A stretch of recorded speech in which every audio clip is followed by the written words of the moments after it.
Hello friends, welcome back to my channel. तो आप सभी के लिए नाग पंचमी महापर्व की बहुत बहुत शुभकामनाएं।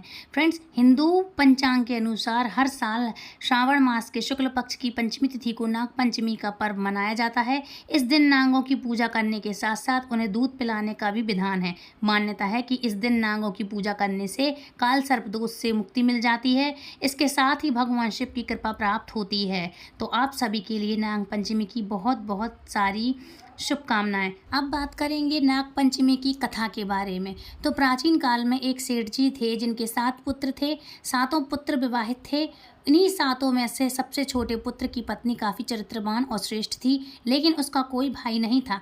एक दिन सेठ जी की सबसे बड़ी बहू ने घर लीपने के लिए पीली मिट्टी लाने को सभी बहुओं को साथ चलने के लिए कहा। तो सभी बहुएं ढलिया और खुरपी लेकर के मिट्टी खोदने लगी। तभी वहाँ एक सांप निकला। जैसे ही बड़ी बहू ने देखा तो उसे खुरपी से मारने की कोशिश करने लगी।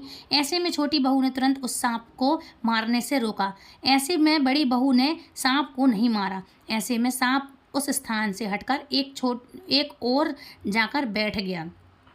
फिर छोटी बहू ने सांप से कहा, मैं अभी लौटकर आती हूँ, तुम यहाँ से कहीं मत जाना। यह कहकर वह सबके साथ मिट्टी लेकर चली गई, लेकिन घर में कामकाज के कारण सांप को दिया वादा भूल गई। जब छोटी बहू को दूसरे दिन वह बात याद आई तो वह सभी को साथ लेकर के वहाँ फिर से पहुँची मिट्टी लेने के लिए, और सांप को उस स्थान पर बैठा देखकर बोली, सर्प भैया नमस्कार। सांप ने कहा, तू भैया कह चुकी है इसलिए तुझे माफ़ कर देता हूँ, नहीं तो झूठी बात कहने के कारण तुझे अभी डस लेता।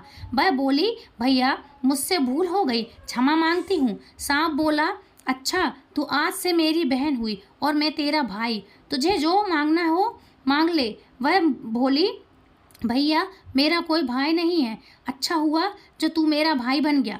कुछ समय बीतने पर वह सर्प मनुष्य का रूप लेकर उसके घर आया और बोला कि मेरी बहन को भेज दो। सब हैरान हो गए क्योंकि सभी यही जानते थे कि छोटी बहू के कोई भाई नहीं था। तो सर्प बोला, मैं इसका चचेरा भाई हूँ, बचपन में ही बाहर चला गया था।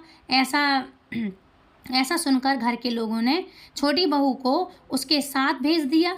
उसने मार्ग में बताया कि मैं वही सर्प हूँ, इसलिए तू डरना नहीं, और जहाँ चलने में कठिनाई हो वहाँ मेरी पूँछ पकड़ लेना। छोटी बहू उसके कहे अनुसार उसके घर पहुंच गई। वहां धन के ऐश्वर्य को देखकर वह चकित हो गई। एक दिन सर्प की माता ने उससे कहा, मैं एक काम से बाहर जा रही हूँ, तू अपने भाई को ठंडा दूध पिला देना। लेकिन छोटी बहू को यह बात ध्यान नहीं रही और उसने गलती से सर्प को गर्म दूध पिला दिया, जिसमें उसका मुंह बुरी तरह से जल गया। यह देखकर सर्प की माता बहुत क्रोधित हुई, परंतु सर्प के समझाने पर शांत हो गई। तब सर्प ने कहा कि बहन को अब उसके घर भेज देना चाहिए।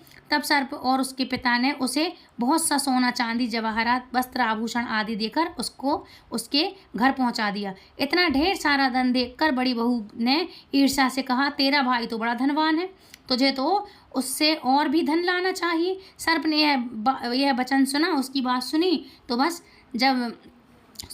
तो सब वस्तुएं सोने की लाकर फिर से दे दी। यह देखकर बड़ी बहू ने कहा, इन्हें झाड़ने की झाड़ू भी सोने की ही होना चाहिए।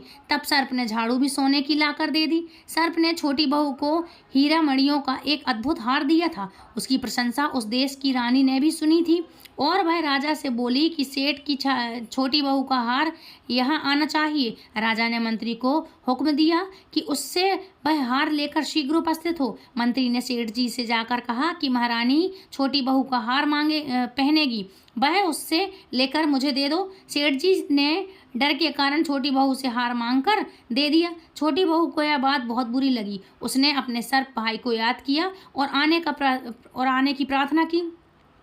आने की प्रार्थना की और उसका भैया आ गया।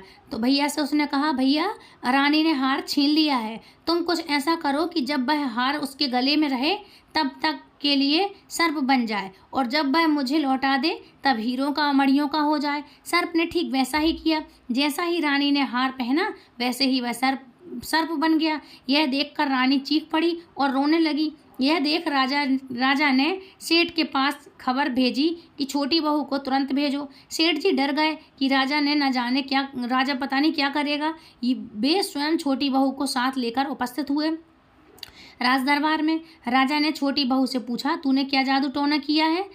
मैं तुझे दंड दूंगा। छोटी बहू बोली, राजन धृष्टता क्षमा कीजिए, यह हार ही ऐसा है कि मेरे गले में हीरों और मणियों का रहता है और दूसरे के गले में सर्प का बन जाता है। यह सुनकर राजा ने वह सर्प बना हार उसे देकर कहा, अभी पहन कर दिखाओ। छोटी बहू ने जैसे ही उसे पहना वैसे ही हीरो मणियों का हो गया। यह देखकर राजा को विश्वास हो गया और उसने प्रसन्न होकर उसे ढेर सारी मुद्राएं पुरस्कार में दी।